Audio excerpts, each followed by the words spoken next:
নমস্কাৰ আৰু স্বাগতম আজি আপোনালোকক দেখাবলৈ গৈ আছো অসমৰ প্ৰাচীনতম শিৱৰ শৈল মূৰ্তি ভিডিওটো চাই যাওক কথাবোৰ হয়তো আপোনাৰ বাবে নতুন হ'ব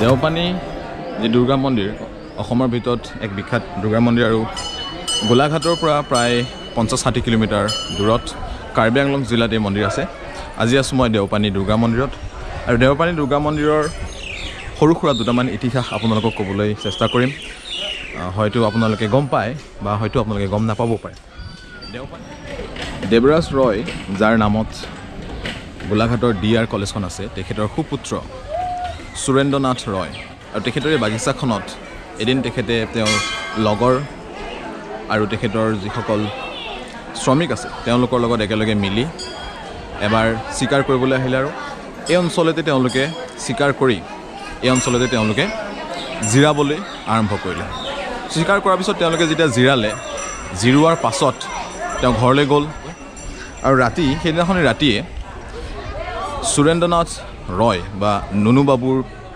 সপোনত দুৰ্গা দেৱী আহি দেখা দিলে আৰু তেওঁ ক'লে যে তোমালোকে যি ঠাইত জিৰণি লৈছিলা সেই ঠাইতে মোৰ এটা মূৰ্তি আছে তোমালোকে সেই ঠাইত মোৰ মূৰ্তিটো খান্দি উলিওৱা আৰু এটা মন্দিৰ প্ৰতিষ্ঠা কৰা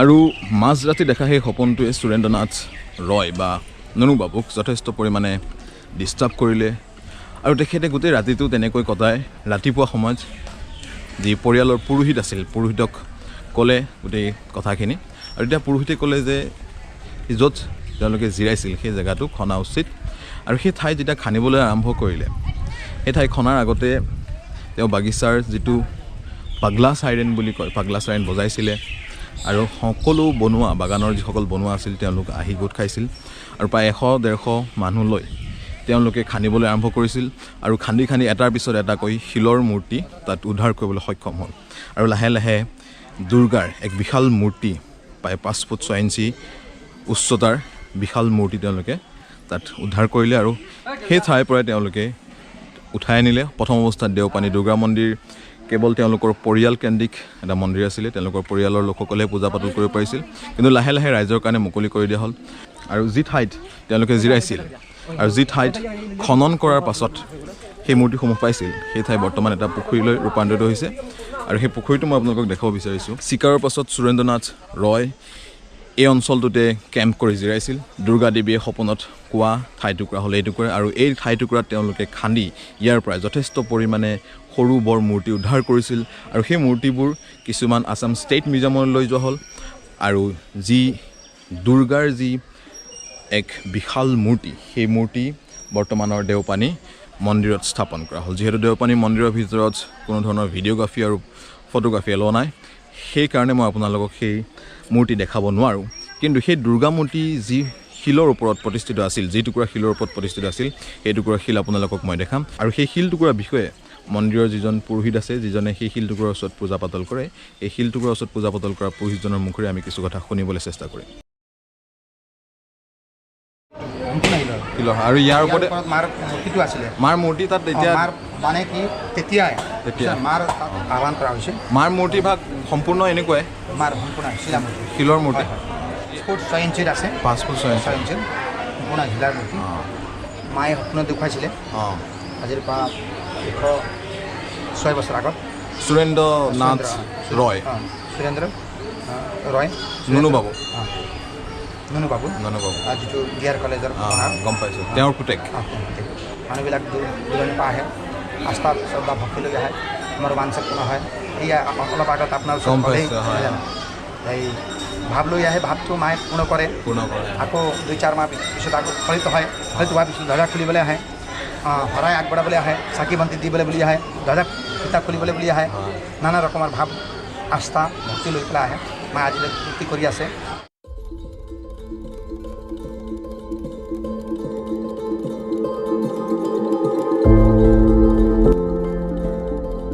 দেওপানী মন্দিৰৰ এই শিলচটাই মোৰ দৃষ্টি আকৰ্ষণ কৰাৰ কাৰণ হ'ল এনেধৰণৰ ক'লা ৰঙৰ শিলেৰে নিৰ্মাণ কৰা নন্দী আৰু শিৱৰ ভৈৰৱ ৰূপৰ মূৰ্তি দেখিছোঁ কেৱল নুমলীগড়ৰ নতুন বাবা থানৰ ভিতৰত।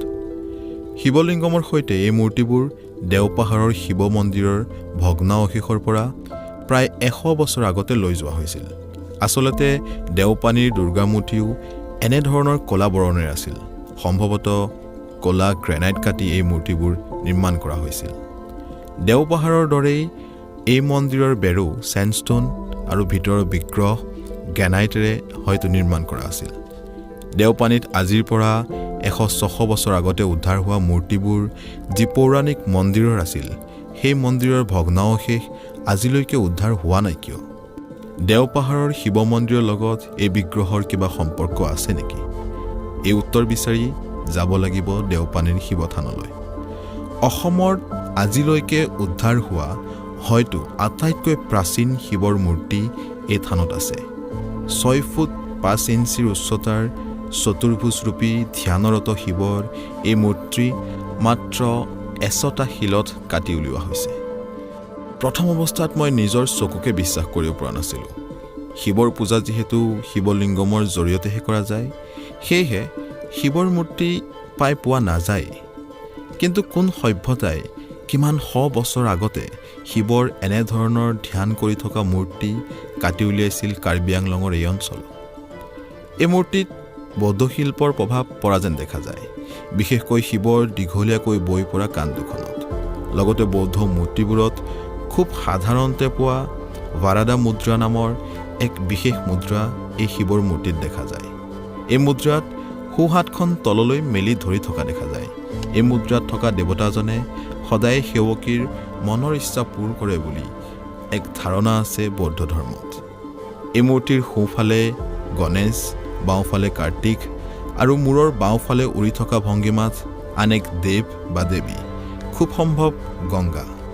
লগতে এই মূৰ্তিৰ তলৰ ফালে আন দুগৰাকী দেৱীক দেখা যায়। 2003 চনমানত ওচৰৰে এখন নদীৰ পৰা উদ্ধাৰ হোৱা এই মূৰ্তিভাগ ভাইটি বিকাশ শৰ্মা আৰু ঋষি দাদাৰ মতে হয়তো আজিলৈকে অসমত উদ্ধাৰ হোৱা আটাইতকৈ প্ৰাচীন শিৱৰ মূৰ্তি। দেওপাহাৰৰ মূৰ্তি আৰু বিগ্ৰহতকৈ এই বিগ্ৰহ বহু গুণেই ডাঙৰ। কিন্তু এই বিগ্ৰহত দেওপাহাৰৰ মূৰ্তিসমূহতকৈ কলাৰ পুংখানুপুংখতা আৰু সৌন্দৰ্যৰ কিছু অভাৱ দেখা যায়। সেইফালৰ পৰা এইটো ক'ব পাৰি নেকি যে এই মূৰ্তি দেওপাহাৰৰ শিৱ মন্দিৰৰো আগৰ, যি সময়ত মূৰ্তি নিৰ্মাণ কলাৰ বিকাশ হ'বলৈহে ধৰিছে মাত্ৰ? তেনেহ'লে এই মূৰ্তি আজিৰ পৰা প্ৰায় 1100 বছৰৰো আগৰ হ'ব। টুইটাৰৰ জৰিয়তে অলোকেশ চক্ৰৱৰ্তী ডাঙৰীয়াই জনাইছে যে এই মূৰ্তি হয়তো কছাৰী ৰজাৰ দিনৰ। কছাৰীসকল যে শিৱভক্ত আছিল সেই কথা আমি জানো। চাৰুকলাৰ শিক্ষক প্ৰাঞ্জল পায়েং দাদাই ধাৰণা কৰিছে যে এই মূৰ্তি হয়তো কোনো ৰজাৰ অনুগ্ৰহত নিৰ্মাণ কৰা নহয়, স্থানীয় কোনো শিল্পীয়ে বিনা ৰাজকীয় অনুদানত নিজেই নিৰ্মাণ কৰিছিল এই মূৰ্তি। মোৰ ব্যক্তিগত অনুভৱ যে এই অঞ্চলত দেওপাহাৰৰ মন্দিৰৰ আগতে, অৰ্থাৎ আজিৰ পৰা 1100 বছৰ আগতে এক মন্দিৰ আছিল, য'ত শিৱ, দুৰ্গা আৰু বিষ্ণুৰ আৰাধনা হৈছিল। ইয়াৰে বিষ্ণুৰ মূৰ্তি বৰ্তমান অসম ৰাজ্যিক সংগ্ৰহালয়ত আছে আৰু সেই মূৰ্তিত লিপিও পোৱা গৈছিল। যদি এই অঞ্চলত বিগ্ৰহ পোৱা গৈছে, তেনেহ'লে এই অঞ্চলত সেই পুৰণি মন্দিৰৰ ভগ্নাৱশেষো পোৱা যাব। এই বিষয়ত অনুসন্ধান হোৱাটো বিচাৰোঁ।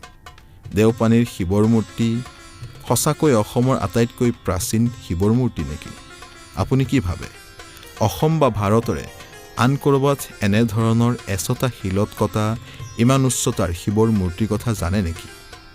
কমেণ্ট কৰি জনাব। আপোনাৰ মূল্যৱান সময়ৰ বাবে ধন্যবাদ।